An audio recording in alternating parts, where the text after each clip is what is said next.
नमस्कार। 9वां दिन है। पिछले 8 दिनों में जो हमने सीखा वो था इच्छा का त्याग। जब इच्छा का त्याग हो जाता है, एक हल्कापन महसूस होता है, एक आकुलता व्याकुलता का भाव हो जाता है। लेकिन क्या करें इस एक इच्छा से मिली मुक्ति का? कैसे समझें इसको? उदाहरण है, आप एक हॉल में बैठे हुए हैं, एक बहुत बड़ी खिड़की है 10 बाई 10 की, उसके बाहर आप दुनिया को देख रहे हैं, आपको अलग अलग चीजें दिखाई दे रही हैं।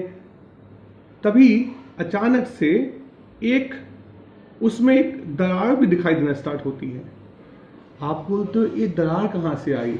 आप गौर से देखते हो, अचंभित हो जाते हो कि भाई ये तो जो खिड़की है, ये जो खिड़की है, एक खिड़की के ऊपर कांच लगा हुआ है और जो मुझे दिख रहा है वो हो सकता है कि वो सत्य ना हो सकता है कि एक टीवी हो सकता है कि एक शीशा हो सकता है कि जो उस कांच के उस तरफ हो वो मुझे दिखाई दे ही नहीं रहा है। आप थोड़ी और कोशिश करते हैं, उस चटके हुए कांच से प्रेरणा पाके आप 2-4 इच्छाओं का और त्याग करते हैं, आप और बल लगाते हैं, अपना पुरुषार्थ लगाते हैं। भगवान का आशीर्वाद होता है, आपकी 5-6 इच्छाएं और मिट जाती हैं और जो चटक आपके मन में जो आपको कांच में दिखी वो इतनी चौड़ी हो जाती है कि आप उसमें से देख सकते हैं। और जब आप उसमें से देखते हैं तो जो आपको दिखता है आप अचंभित हो जाते हो, आपके रोंगटे खड़े हो जाते हैं। क्योंकि जब आप ऐसे करके देखते हो तो आपको दिखता है कि यहां से आप देख रहे हो और वहां से आप ही आपको देख रहा है। वो जो स्थिति है वो आपको एक एहसास दिलाती है कि जो मैं 5-10 इच्छाओं का त्याग किए जा रहा हूं, इतना पुरुषार्थ किए जा रहा हूं, इतनी मेहनत किए जा रहा हूं, ये मुझे यह नहीं कह रही है कि सभी इच्छाओं का त्याग मुझे करना है जो भी शीशे में दिख रहा है। ये मुझे ये कह रही है कि ये जो सफर है, ये जो प्रोसेस है, ये जो सत्य का पालन करना, आर्जवता, मार्दवता, मद नहीं करना, सरलता से जीना, संयम रखना, त्याग रखना, लोगों को क्षमा करना, तप करना, ये जो सफर है यही सफर ही मंजिल है। इसको ऐसे समझते हैं कि आप एक कार से कहीं घूमने जा रहे हैं और आपको घूमने जब जा रहे हैं उस पड़ाव की, उस डेस्टिनेशन की जल्दबाजी ज्यादा है।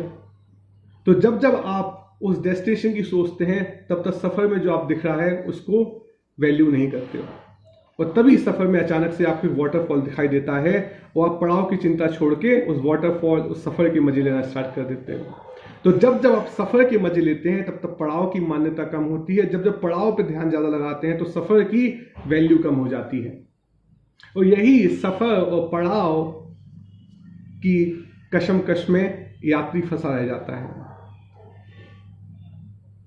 सोचिए, पड़ाव की यदि चिंता खत्म हो जाए, कुछ ऐसा कांच में से दिख जाए कि आपको पड़ाव की चिंता खत्म हो जाए, सिर्फ सफर में आनंद आ जाए, हर सेकंड, हर मिनट, जितनी भी सूक्ष्मता से आप उन सभी नियमों का जो हमने अध्ययन किया है पिछले 8 दिनों में, क्षमा, सरलता, करुणा, सत्य, कर्ममल से मुक्ति, संयम, तप, त्याग, जब आपको ये समझ में आ जाता है कि यही सफर ही उद्देश्य है, यही सफर ही पड़ाव है, कहीं कोई अलग से पड़ाव नहीं है। जो आपको पहले कांच में दिख रहा था, मोक्ष, स्वर्ग, नरक, अधोगति, ऊर्ध्वगति, वो सब एक झूठ था, वो एक निमित्त मात्र था आपको एहसास कराने का कि सफर ही पड़ाव है।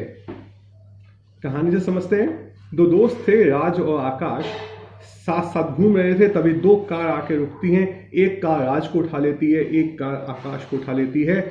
जिस लोगों ने राज को किडनैप किया था उनकी आंख, सबके चेहरे पे एक मुखौटा लगा हुआ है। राज परेशान है क्योंकि जो लोग गाड़ी में उसके साथ हैं, जो किडनैपर्स, उसको राज पहचान नहीं पा रहा है। उसको पता नहीं है क्यों मुझे उठा के लेके जा रहे हैं। कभी उसको राज को चांटा मारते, कभी उसको नीचे दिखाते, कभी उसको गाली देते, कभी उसको हंसाते, कभी खुद में मजे लेते, राज के मजे लेते। राज परेशान है। राज हर पल किसी अपने घर की चिंता कर रहा है। अब उसके मन में सिर्फ एक ही पड़ाव है कि काश मैं जल्दी से घर पहुंच जाऊं। थोड़ी उसके मन में एंजाइटी भी है कि मेरे साथ क्यों हो रहा है, कैसे हो रहा है, लेकिन अपने मन में उलझा हुआ है, वो एकदम परेशान है। दूसरी तरफ आकाश है, उसके साथ भी वही सब हो रहा है। लेकिन तभी आकाश की गाड़ी में किसी ने आकाश के कान में आके बोलता है, ध्यान से देखो। आकाश, उस आवाज में कुछ ऐसा था जो आकाश को एकदम से रिलैक्स कर देता है। आकाश ध्यान से देखता है, सूक्ष्मता से चारों तरफ देखता है। अचानक उसे एक किडनैपर के हाथ में कुछ ऐसा दिखाई देता है कि उसके चेहरे पे एक स्माइल आ जाती है। वो देखता है कि ये किडनैपर के हाथों में वही फ्रेंडशिप बैंड है जो उसने अपने बेस्ट फ्रेंड को दिया था, और बस वो समझ जाता है कि उसको एमटीवी बकरा बनाया जा रहा है। और जैसे ही वो होता है, वो अपने दोस्तों को मजे देने के लिए खुद भी उस गेम में पार्टिसिपेंट बन जाता है। वो बताता नहीं है कि उसको समझ में आ गया, वो ये सच अपने अंदर छुपा लेता है। और जब उसके दोस्त उसको नीचे दिखाते हैं, वो कुछ ऐसी हरकतें करता है कि सब हंसते हैं। जब लोग उसको डांटते हैं तो वो ऐसी कुछ हरकत करता है, इतना तेज डर के दिखाता है कि लोग बोलते हैं हाँ हाँ हाँ, कितने पर भी हंसने लगते हैं। जब लोग उसके साथ गंदा बिहेवियर करते हैं तो समझ जाता है कि दोस्त मजे ले रहे हैं, और वो भी आनंदित रहता है। और धीरे धीरे किडनैपर को भी आनंद आने लगता है, और खुद ही किडनैपर मुखौटा उतार देता है और बोलता है, अरे यार, लगता है कि तुम्हें समझ में आ गया है। उसको आकाश एकदम आकाश की तरह हो गया था, सिर्फ ये सुन के कि ध्यान से देखो। उसने ध्यान से देखा, ठहरा, और वो समझ गया कि सच क्या है। और फिर उसने आनंद लिया। उसने गेम को छोड़ा नहीं, दोस्तों को बुरा नहीं मनवाया, दोस्तों की आशाओं पे पूरा उतरा।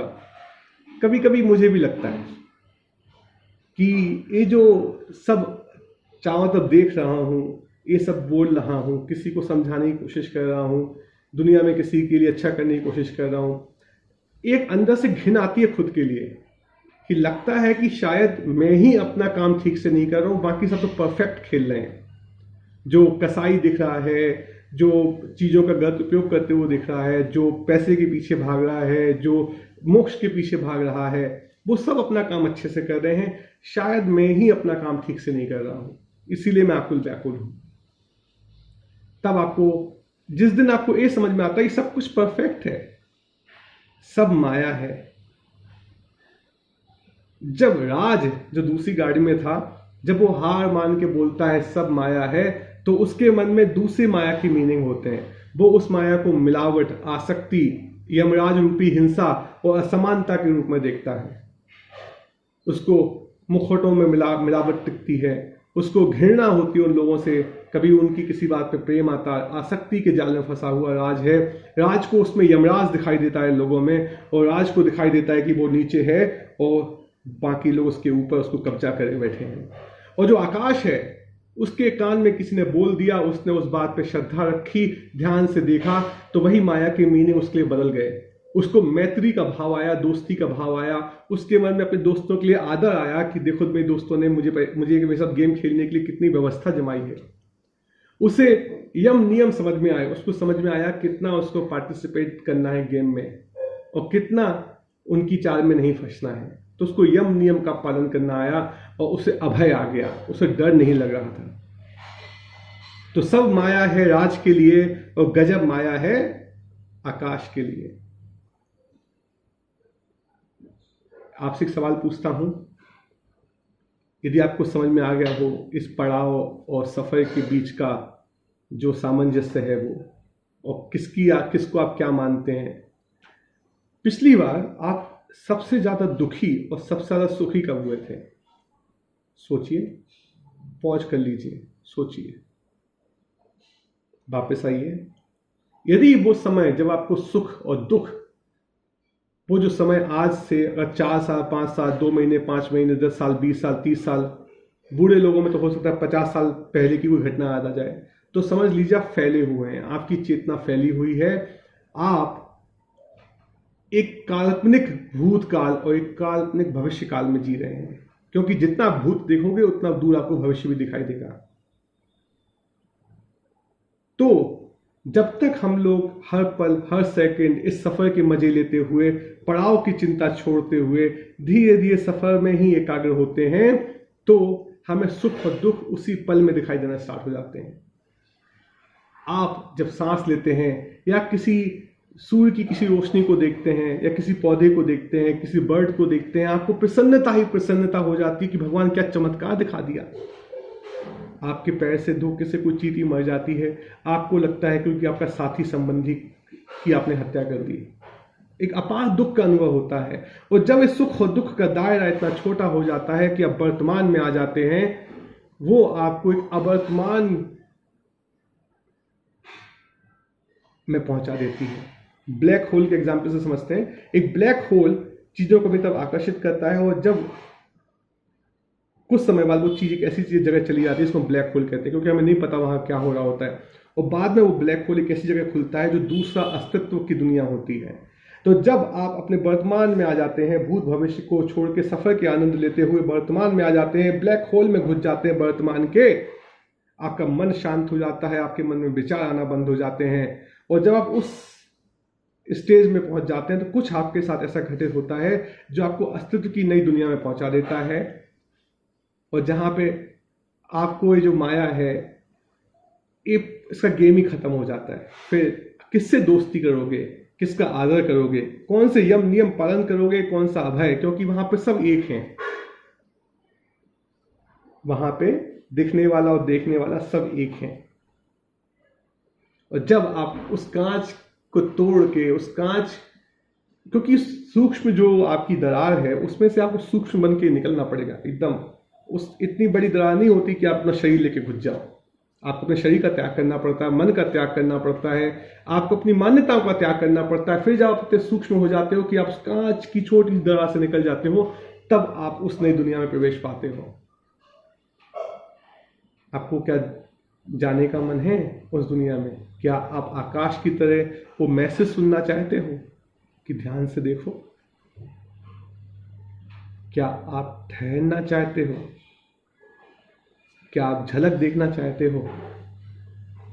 यदि हाँ, तो एक छोटी सी एक्सरसाइज कीजिए, आपको जो अकिंचन है वो धीरे धीरे हो जाएगा।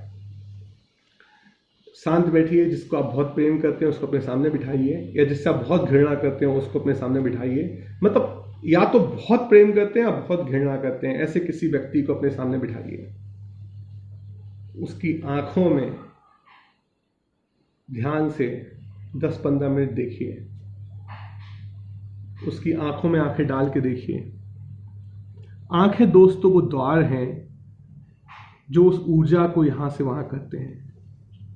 वो आंखें हैं जो आपके अंदर के संसार को बाहर के संसार से जोड़ती हैं, एकदम सीधा कनेक्शन करती हैं। जब आप जिसको आप प्रेम करते हैं, जिससे बहुत ज़्यादा गुस्सा है, उसको सामने बिठा के उसकी आंखों में आंखें डाल के देखते हैं, 15 मिनट घड़ी में अलार्म लगा के देखिए। आंखों से आंखें हटाइएगा नहीं, ये पहली शर्त है। और उसके बाद बस देखिए आप। जब 15 मिनट हो जाए, गहरी सांस लीजिए और अपने विचार लिखिए।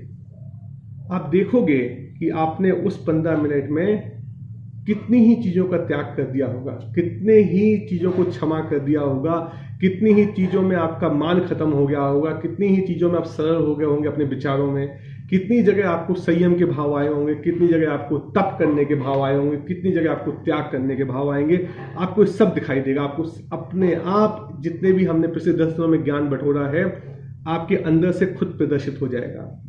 ये छोटी सी एक्सरसाइज कीजिए, सत्य का सामना कीजिए। बहुत मुश्किल होगा, हो सकता है आप 1-2 मिनट में बोले फालतू है। अपने आप को अगर आप वो झलक देखना चाहते हैं, अपने आप को थोड़ा बल लगा के एक्सरसाइज कीजिए और अपनी डायरी में तुरंत एक्सरसाइज खत्म होने के बाद अपने सब विचार लिख लीजिएगा। और ये एक्सरसाइज 5-10 बार करेंगे, आपको फिर किसी गुरु, किसी देव, किसी धर्म, किसी मोक्ष, किसी नरक, किसी स्वर्ग, किसी और पड़ाव या व्यक्तित्व की आवश्यकता नहीं पड़ेगी। आपका सत्य आपको खुद दिखेगा, क्योंकि वो सत्य भी आपको हर समय देख रहा है। आप सत्य की खोज नहीं कर रहे हैं, सिर्फ आप सत्य की खोज नहीं कर रहे हैं, सत्य भी आपकी खोज कर रहा है। आप 1 कदम आगे बढ़ाएंगे, वो आपको 10 कदम आगे बढ़ के गले लगाएगा, उसको ज़्यादा जल्दी है। लेकिन फिर आकाश बनने के बाद तो फिर सबकी जल्दी खत्म हो जाती है।